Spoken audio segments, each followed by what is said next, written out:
Well, welcome back to the self-proclaimed best coin podcast on YouTube. I'm rare coin expert Walt Durham. And industry veteran Ben Parker. And we are the coin guys from Texas.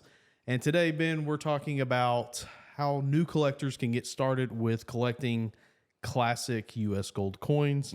That's a topic that comes up a lot. How do you make the transition from being just a small-time collector who might collect quarters and dimes or modern pieces that have a low premium over melt, and then getting into the classic U.S. gold market? So that's what we're going to talk about, but we're going to talk first about gold and silver prices. Exactly. So right now, gold, start off with my favorite gold.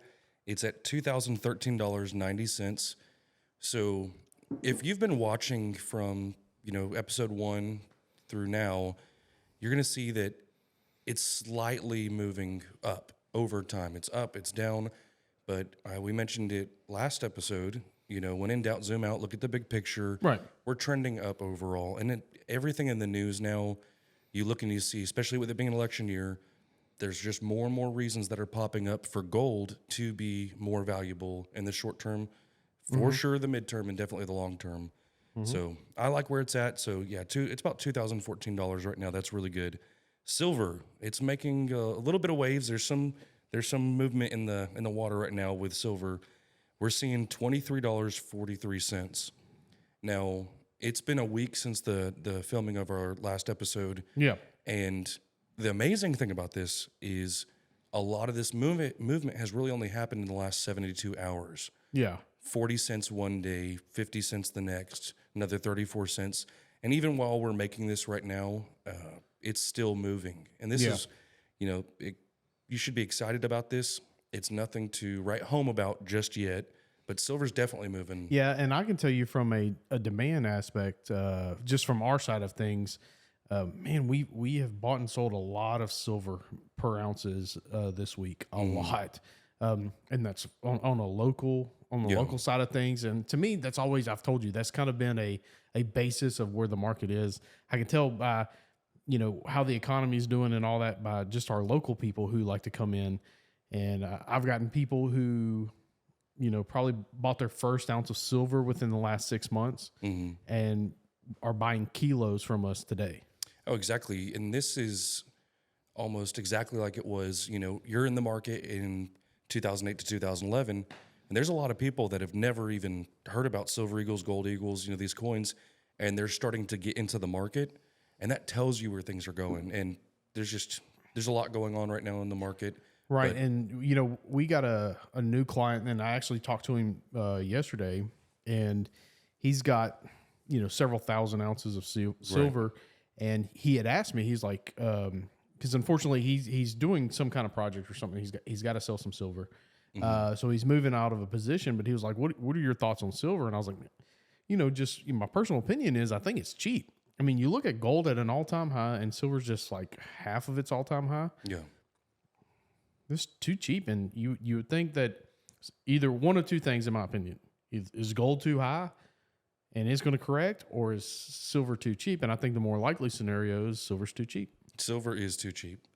I like the way you put that. And next up is platinum. Now, I want to talk about platinum. Platinum. In addition to palladium. This is the interesting thing, is if you look at the history of the spot price for platinum and palladium, you're going to see that they almost work inversely, is the best way I want to put it. Okay. One kind of takes the crown, passes it to the other, every 5, 10, 15 years or so, depending on the market. And I think what we're witnessing right now is, and I feel real bad for people that invested in palladium in some recent years, because we saw prices, $2,000. Palladium right now is $950. Yeah. And I think what we're witnessing right now is that passing of the baton, if you will, or, palladium's going to be handing over the crown to platinum, because platinum's at $906. So it's definitely on the move. It's moving up. And I think here shortly we're going to see platinum surpass palladium on the spot price. So anybody that has platinum, if you bought it in 2011, first off, I'm sorry. However, we're heading in the right direction. That's something you should be happy about. Well, if you bought the right, I'll say this, if you bought the right type of platinum, like if you bought burnished platinum American Eagles, in 70. Yeah. Those didn't go down. And we got a comment too on our last video. They made a really good point. It's difficult to find some of the really nice platinum. Look, like platinum proof 70s, right? Burnished platinum eagles in 70 are extremely difficult to find. That's why they're so valuable. Yeah. And is because the only way you're getting them is to raise bid prices. As somebody who buys millions of dollars worth of coins a year, I can tell you personally that just the amount of platinums in proof 70 that we get offered is minuscule. And even on a bullion level, we have people who if we see platinum go from 906 to 1100, we're going to start taking calls of people who want platinum, and they're going to want fractional platinum because how that works. But that stuff's non-existent. Yeah. I mean, it's just like even the bullion and the premium's going to be hefty, right? Right. A half ounce, platinum eagle with platinum at 1100, it's not going to be $550. There's going to be a pretty substantial premium on it just on the wholesale level because they're not out there. Supply and demand issues there. So yeah, whoever made that comment was completely right. Yeah. Is that good platinum American Eagles, stuff like that's hard to find. Absolutely. So overall, we're seeing a lot of movement upward right now. I wouldn't necessarily say I want to avoid it, but I want to keep my eye on palladium. It's not something that I'm personally jumping headfirst into, but it's sad too because I like the palladium eagles. Yeah, really love the design, and maybe that's a good thing. Maybe it just makes palladium eagles more affordable. Hopefully, we see that happen. Yeah, hopefully the mint doesn't come out at $3,000 a coin now. Yeah, but who knows? I think they're kind of tied to doing, like a spread. It's on the spreadsheet what the price is, and if that's the case, then I might buy one because I do like the design of them. Yeah, and with palladium being so low, I don't see palladium going to 400. Okay, might be a time to buy palladium. All right. So, what is your favorite metal? Just for the metal content out of the four, what's your favorite right now? Gold. Gold. Why gold? Gold's just been a staple of the industry for so long, right? It's ahead. Silver's more of an industrial metal. I feel gold is more of the economics side of it. Right. But also too, and we talk about this a lot, what people don't understand is silver is heavy. That's the drawback, right? In order for somebody to put in, if you wanted to put a relatively small amount into silver, $15,000. Yeah. That's 40 pounds of silver. Easily. Yeah. So $15,000 in gold, maybe a pound. I mean, it can be as little as one coin. Yeah, if you go rare, yeah, you can go a 10th ounce and get $15,000 coin. Yeah. But yeah, so that's why I like, and I think silver is more tied to the industrial side of things, and stuff can get complicated over there.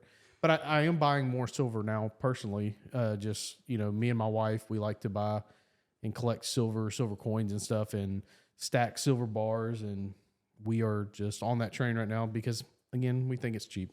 Absolutely. So gold is the win, and so we're going to talk about pre-1933. Yeah, but hold on. First, we got to do gold eagle prices and silver eagle prices. What's our prices, Walt? People are chomping at the bit to get these prices. So silver American Eagles 2024, brand new this year, 3103. That's with a credit card. And gold American Eagles 2024 with a credit card are 2211.83. And that's today's prices. Again, we'll put a link in the description. Those are with credit card. You get 3% discount if you pay by ACH, check, or wire. And anything over $100 ships for free. That's it.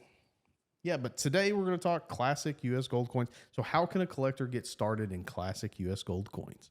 So my first thought is, you think about where do most people start collecting, and it's probably going to be silver.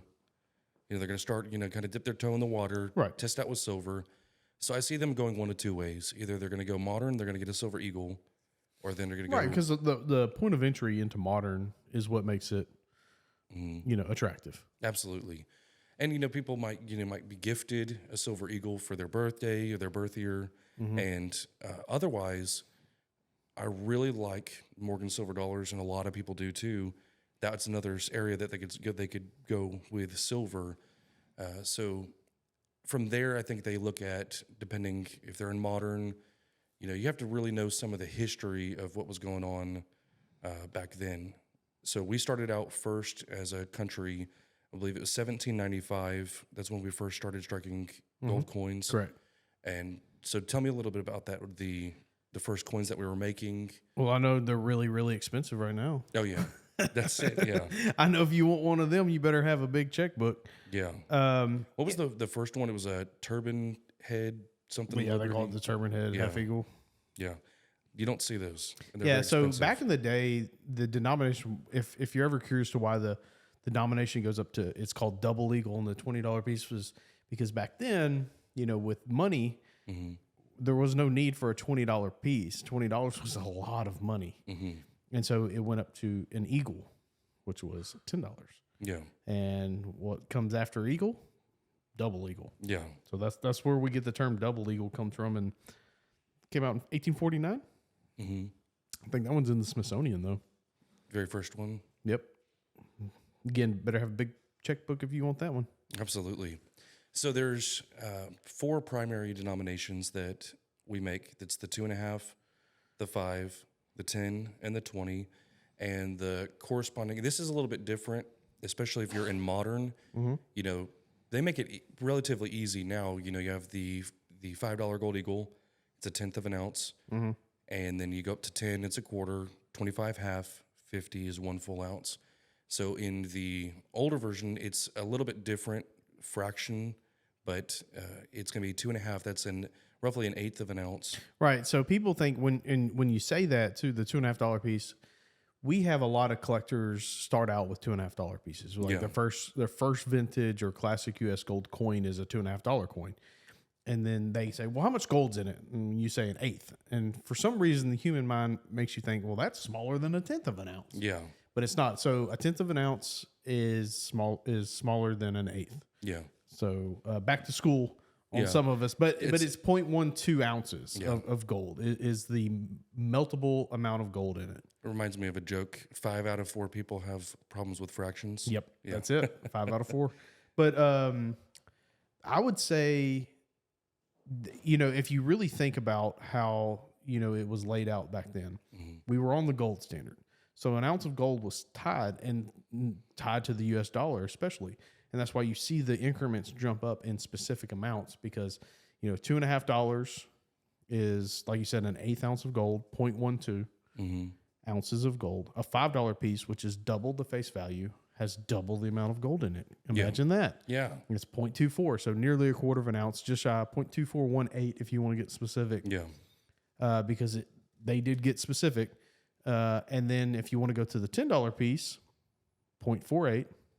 And then if you want to jump up to the double eagle, it's 0.96.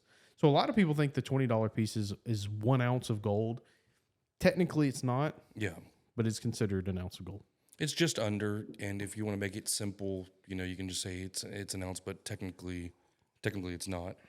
Now, and this is what I like about these coins, these different denominations, and I would say these are the main ones that you're going to come across, because there are 2 I have to bring up. This goes a little bit further because we're talking about mainly for beginners. Right. I want to get started in some of the classic or the vintage US gold. There's 2 that I do have to mention that existed that I really enjoy, and that's the $1 gold and the $3 gold. Right. So I would say mainly you have these 4 primary ones that you're going to come across. Right. Have an easier time getting, and then you have the $1 and $3 that are special in their own regard, but they're just not great. I don't know. What do you think about the 1 and 3 for people that are just getting started? So here's what I would say. Like the people who are just coming into classic coins, right? Classic gold coins. Mainly, we start a lot. We get a lot of people started with classic gold coins because we run advertisements for $2.5 Indians or $2.5 Liberties. And so that's where you see people come in. It's because the price point, the size of the coin, right? It just gets people going. So a lot of times when people are calling us for the first time, it's their first vintage gold coin and it's a $2.5 Indian. Why the $2.5 Indian? Because they, I had a guy in my office yesterday who was like, this was a U.S. coin? This is a U.S. coin? I'm like, yeah. Because it had the Indian chief on it.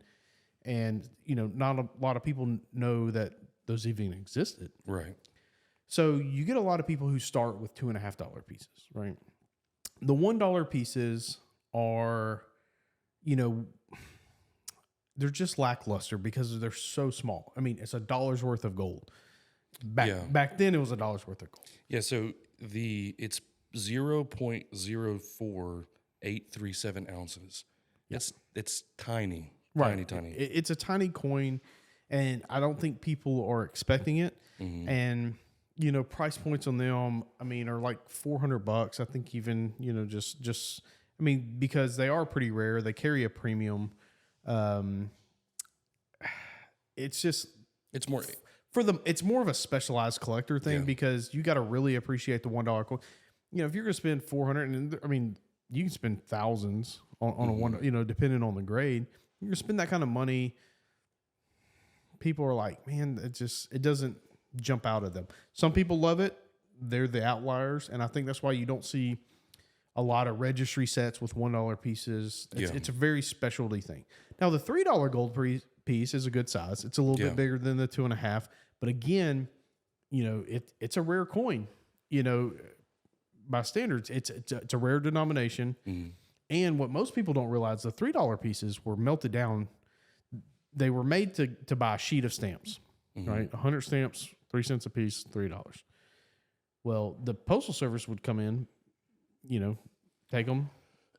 The mint would melt them back down and make the following year. So the ones that are survived today are scarce, and they sell for a premium over there. You're not going to buy a $3 gold piece close to its melt value. Yeah. So some people don't like that. New collectors, right? The other drawback to the $3 piece from a new collector standpoint is they're rare. So some of the, if you want to collect them, the dates, they can get real expensive real quick. On the other hand, the most common denomination, the 2.5s, like the 2.5 Indians. Why do so many people start out collecting $2.50 Indians? Well, think about it. The entire set's 19 coins. Mm-hmm. And that's including the 11D, the 14 PND. So it's not and the only one that's really expensive, depending, you can make any coin expensive, right? Yeah. You can buy a finest known of anything and it's going to be expensive. But, the 11D is the coin that's going to set you back out of pocket.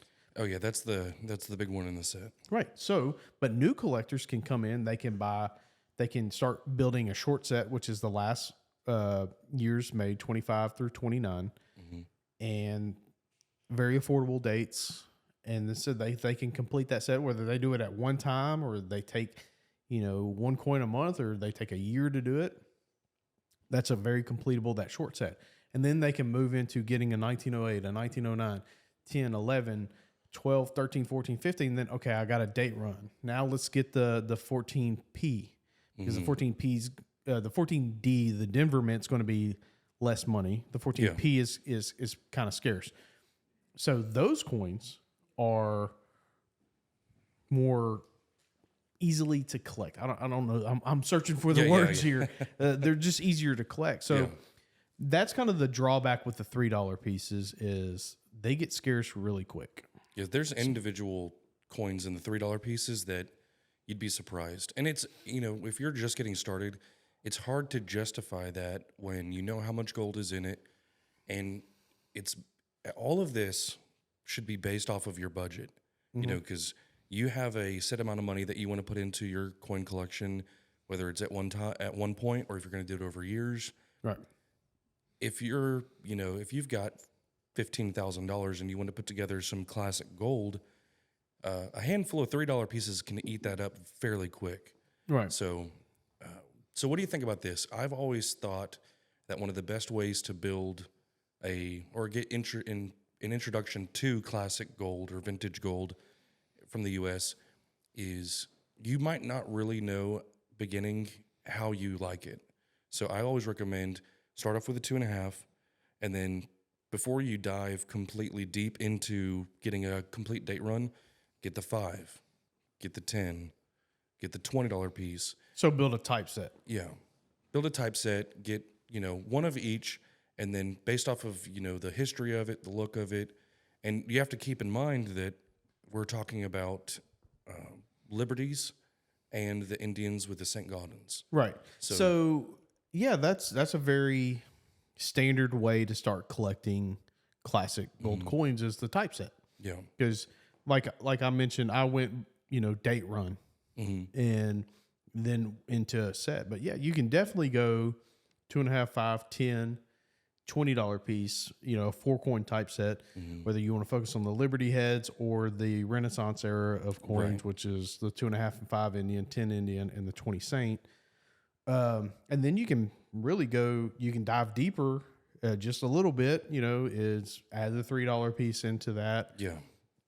Add 3 examples because there's 3 types of the $1 gold. You got the type 1, type 2, and type 3 of the $1 gold. So you could build out, the set a little further than just the 4 coins. That's the good thing about coins is you can go as far as you want to go. So exactly.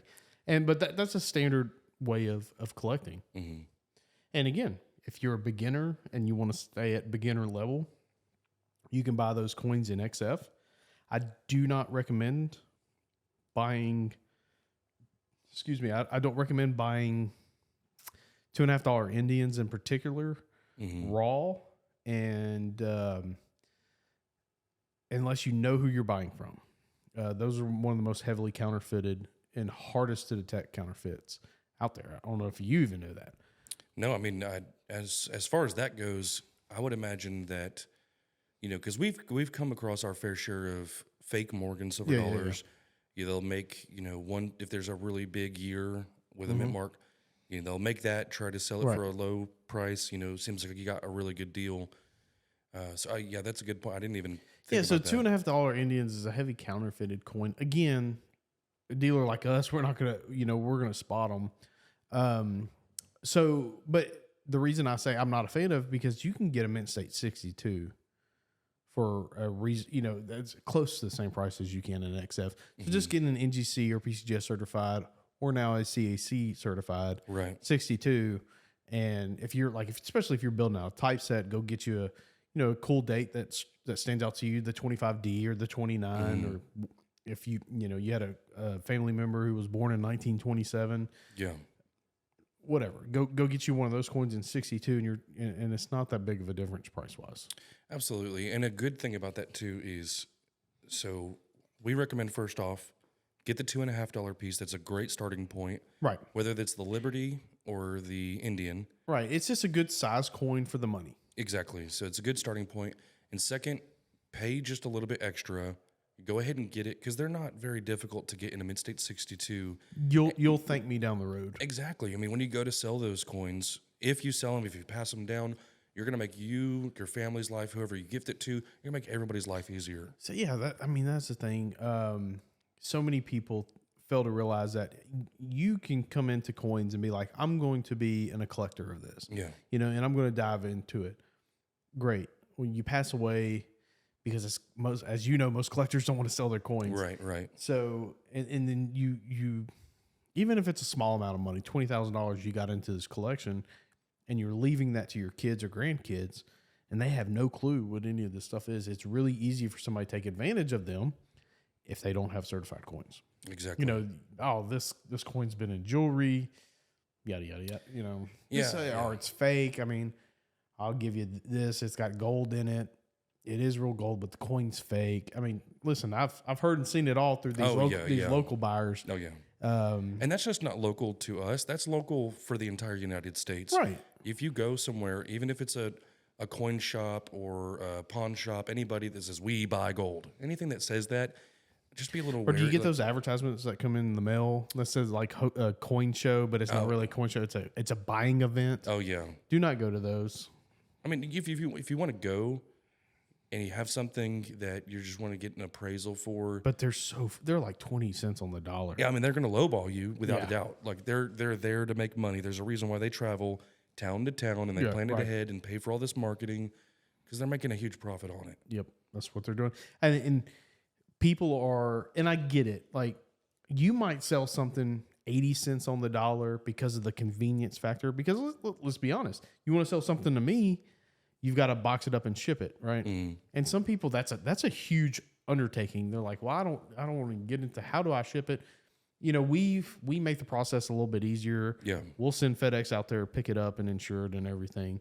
But again, like we take for granted that we have, you know, Miss Erica, who's always back there taping boxes, and we have tape. Yeah. We have reinforced, you know, most people at your house don't have this Specific shipping tape and have, everything. Yeah. you know, they have Scotch tape, but that ain't going to hold anything. And then you got to take it to like a local shipping place, and then they're going to know what's in it. So yeah, I can understand the convenience, and that's why they make money. Is because people see it and they're like, okay, I can go down to this hotel, you know, the Holiday Inn here, and in this banquet room they're going to have and I can sell my coins, but they don't realize that they're going to get 20 to 30 cents on the dollar because it's convenient. It'd be nice if they could get 80 cents on the dollar. Yeah, but and I'm not saying that they're ripping you off, because what people fail to realize, it probably costs them a lot of money to run these marketing. Like, I know what it costs to mail people, right? Yeah. So the overhead, you know, of renting the spot, the travel time for their employees, the marketing to let you know that they're in the area. Some of them run TV commercials. That is an expense. So I'm not poking fun at the hotel people. Yeah. I think they could pay more. I think they could. And But I don't know their margins. We don't do that. I don't know the business. I know that they call and sell it to us. So you can just call and sell it to us. Yeah, it's as simple as that. So skip all of this. Just go ahead and get a certified coin. Know what it is. Have it. Make sure it's authenticated that way. NGC, PCGS, CAC. Use those resources, and then after that, you just set it to the side. You don't have to worry about that, and then you have the peace of mind knowing that no one else that you pass it down, they don't have to worry about it. Another thing people don't think about is they can go to a hobby shop, right? Mm-hmm. And they can get these flips, and those flips will, if it's not safe flips, will corrode that coin. That plastic will corrode the coin. I think I've learned that a couple times that that plastic. I don't know if it's the way it's made, if it dries out over time, depending on the conditions it's in. It'll. I mean, it's almost like the plastic gets brittle or melts, and it's. So a certified coin eliminates all that. You can drop it. You can throw it across the room. I've done that before. I've thrown coins across the room trying to crack it out of a slab, and it just won't crack. Yeah.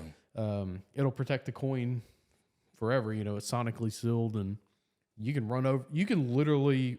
And there's videos on YouTube. A guy years ago, he put it behind his pickup truck and back over it, and you can run over the coins, and it's going to protect. It's protected. Yeah. So I would definitely vintage U.S. gold, classic U.S. gold. It's a smart idea to buy certified. Okay. Now, the second thing I would say is if you have a little bit deeper pockets, I really enjoy the $20 St. Gaudens and the $20 Gold Liberty. Right. So if you've got a little bit more money to spend and you want something that's going to have the wow factor, I'll put it, when you have a big, almost 1 ounce gold coin, then get it certified. I would say that's the next area that I would target personally. Yeah, if you're starting out. But again, let's not, and I know we talk about it a lot, is we talk about New Orleans tins, right? Mm-hmm. And I'm going to tell you why that's such a great market. There are coins that you can get that are affordable, and it's a big coin. It's not a small coin. A $10 piece is not a small coin. It's a half-ounce coin. Mm-hmm. So it's a nice size coin for the money. And even a beginner can do a 19030 in AU or XF. Right. And an advanced collector can go after that 030 in 4 or 5. Right? Mm-hmm. So and that coin becomes, a $10,000 coin, $20,000 coin when you get up into the finest knowns. So I do like the 20 Saints and the 20 Liberties. I think they're more common. Mm-hmm. I think if you want to add the little bit of rarity to it, you could go with New Orleans tins. See, people forget how the reason why New Orleans tins have been doing so well and probably will continue to do so well is because they're marketable to a mass. Mm-hmm. They're scarce enough that they're scarce, but they're available enough in lower grades that the average collector can participate, and then the advanced collector can participate on a higher level with higher graded coins. Yeah. Because if you're a person of normal means, you're not going to go attack an 1883 where there was 800 minted and 40 known. Right? That coin in any grade's $50, $60, $70, $80,000. Yeah. In any grade. Good luck finding one too. So you can leave that out of it. You can go with the short set from 1888 to 1906. So that's why personally I think the $10 pieces, my personal opinion, I like them better. If I was to collect on that side of things, that's what I would go for over a $20 Liberty or a $20 Saint. Yeah, and I've always thought about it too. I'm glad you brought up New Orleans because my favorite thing about it is because we can only really compare like other mints to New Orleans and see how they perform, what they're doing. Right. So I think about, what would you say is everybody's favorite, maybe the most popular classic mint? What would you say? Ooh, most popular? What comes to mind? Carson City. Carson City. Everybody knows what Carson City is. Mm-hmm. And part of the reason why there is rarity there. Don't hear me say that there's not rarity there. Absolutely. But one of the things with Carson City is Carson City has been very popular for a very long time with collectors. You see that CC on a Morgan. You know you have value. You know you have rarity. That's a really nice coin. You see CC on any of the gold pieces. You know, it's rare, it has value. And the prices for Carson City have been moving for a long time. Mm-hmm. And for some reason, I don't know if it's people haven't done enough research and looked into it, because some of those populations in New Orleans minted $10 gold liberties, they're in the excess of 100,000 coins. So then when they see the mintage for it, there's a lot of these. They're pretty readily available, I guess is what they might assume. You take it a step further and you look into how rare these coins are. In some instances, when we talk about the 030, less than 3,000 known. Yeah. Less than three, and I'm saying that again, less than 3,000 known in all conditions. Mm-hmm. That's from the worst one known to the finest known. You would think, less than 3,000 known, I got it in a mid-state 62, it would cost X amount of dollars. You would be surprised if you go and try to get some of these coins.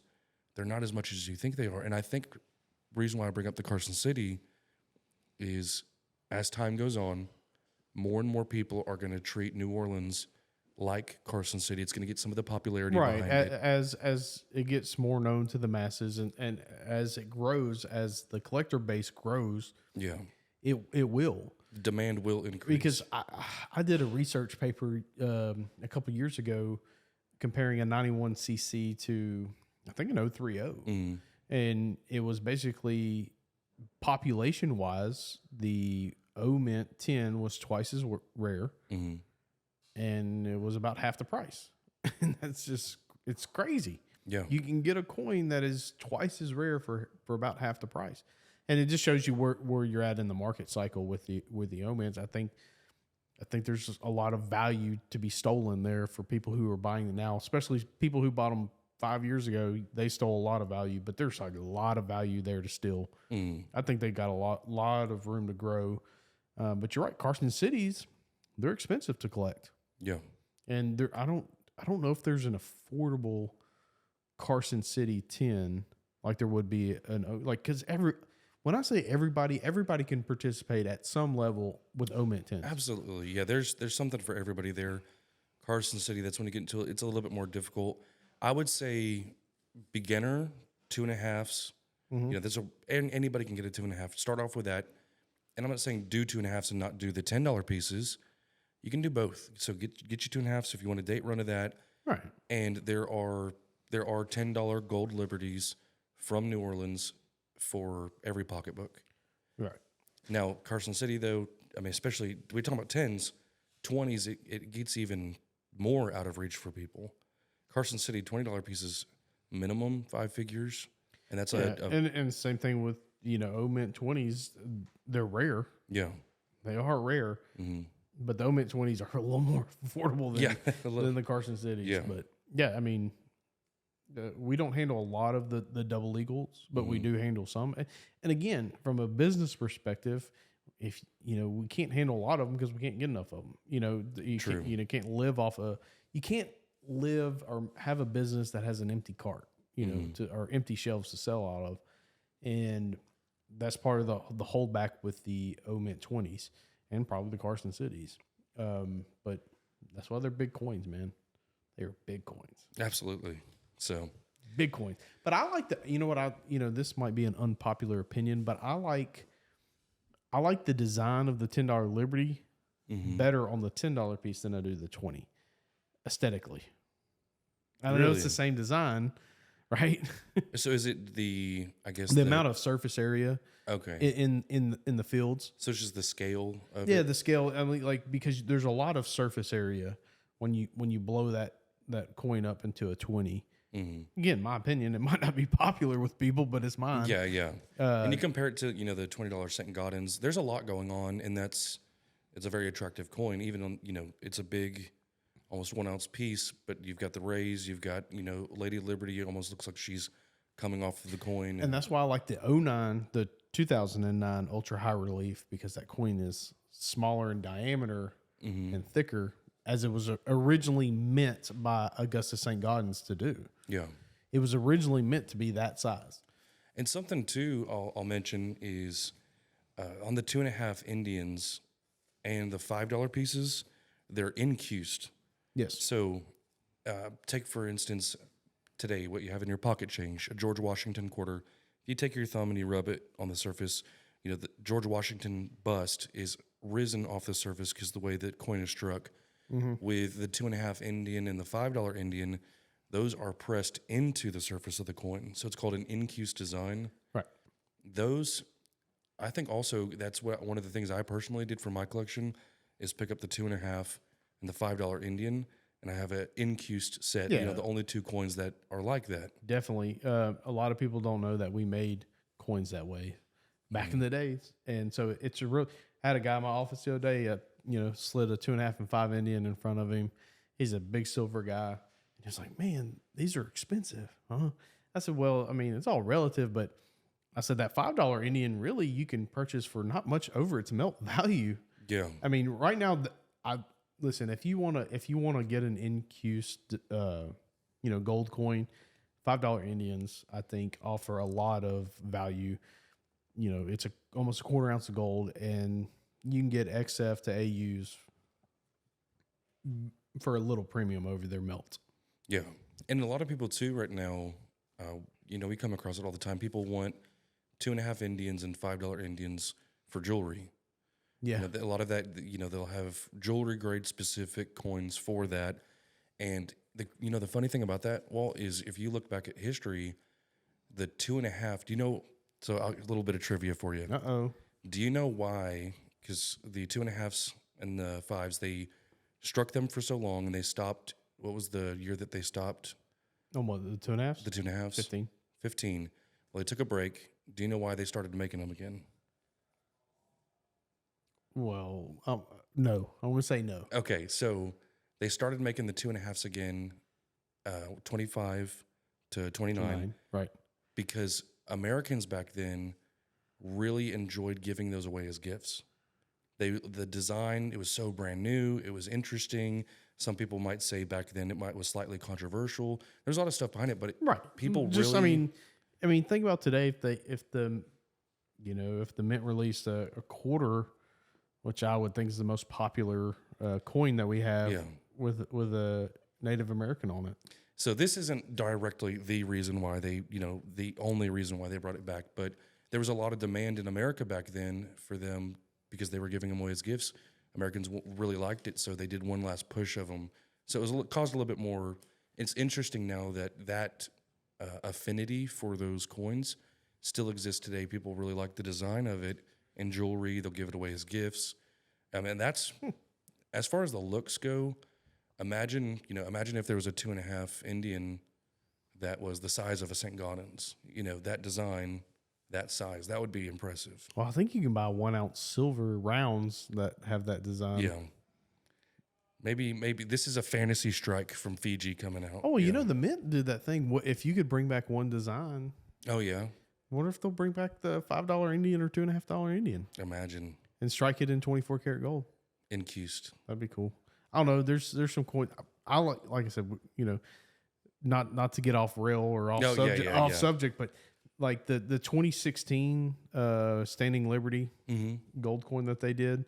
You talk about a tie-in to vintage right there. Oh yeah. Like, so that, you know, modern collector, go get that, because I think that's one of the most beautiful designs we've ever done on any coin. And that's just my, that's a personal opinion, but yeah, that'd be cool. Bring back the $2.50 Indian. Hey, and we're in the 20s, so if they wanted to, they could. Last year of issue 1929 for the 2.5 Indian. I don't know that they've ever commemorated the last year of issue, but maybe 2029 we might see a 2.5 piece resurface. That'd actually be cool. All right, man. If you do this, we'll take the people from the Mint watch this. Yeah, we'll take a 2%. No, we'll settle for 1% cut. Yeah, 1%. The biggest coin dealer in the world, the U.S. Mint. Yeah, no kidding. Yeah, there's a lot of options out there for you people who want to get it. You make the transition from modern or from being a silver stacker to a vintage U.S. gold. You can do it. It's really, it's the same principle. You're saving money at the end of the day. You're not spending money on something that's going to just like lose 20% when you drive it off the lot. Exactly. So yeah, there's a lot of options out there, and a lot more options, I would say, on the vintage side of things, of how to collect and making it your own personal way as opposed to modern. Mm-hmm. So, yep, definitely an area you need to look into. And this too, I'll say this: we talked before about. I think we even you talked about putting together a 10 coin box. Mm-hmm. This is something you can definitely do with classic. No one says you have to go and get every single 2.5. No. Every single 5. Or look, and you can go Google box of 20 collection. That's where it started. I mean, Jeff Garrett just wrote an article not too long ago, a couple months ago, on the box of 20 style of collecting. If you want to dive deep into that, I mean, again, it's just 20 coins that you want, and you can tie any kind of rhyme or reason to it, or you can not tie any rhyme or reason to it. It's totally yours. It's your unique 20 coins or 10 coins, because they make a 10 coin box or a 20 coin box. And so, yeah, you can go nuts with it. Yeah, absolutely. Well, I think that's it. I think that here's the tough thing about classic gold is that we could do 5 episodes on just the 2.5 and go into great detail. Yeah, we could go really deep into every because there's subject. A lot going on. But who wants to listen to us babble for an hour? I don't. So, definitely the 2.5 Indian, just to recap real quick. 2.5 Indian is a great place to start. Yeah. You want to take it a little step further. There's a lot of value to be had with New Orleans and the $10 pieces. Mm-hmm. If you like the weight, you want the size, go for a $20 piece. If you just aren't really sure what you want to do, but you want some classic gold, get one of each. You know, there you go. There's a couple areas for you to go to there. But aside from that, if you have not subscribed, hit the subscribe button. You need to subscribe. This is the best coin podcast in the world. Self-proclaimed. Yeah. Self-proclaimed. Yeah. Well, and by probably 2 people. Yeah. Yeah, hit the subscribe button for us, guys. That would help us out. And if you got any comments, or if you got any ideas or something you want us to talk about, again, we're real coin dealers. This is what we do for a living. We buy and sell millions of dollars worth of precious metals and rare coins every year. So we have this is not just make believe. This is not our hobby. This is what we do for a living. So if you've got any ideas for future episodes, stuff you want us to dive deep into, go ahead and leave it in the comments, and we might just make an episode about it, because one of the hardest things we have to do is come up with what are we going to talk about. There's so many things, right? So go ahead and leave us a comment, and I guess till next time.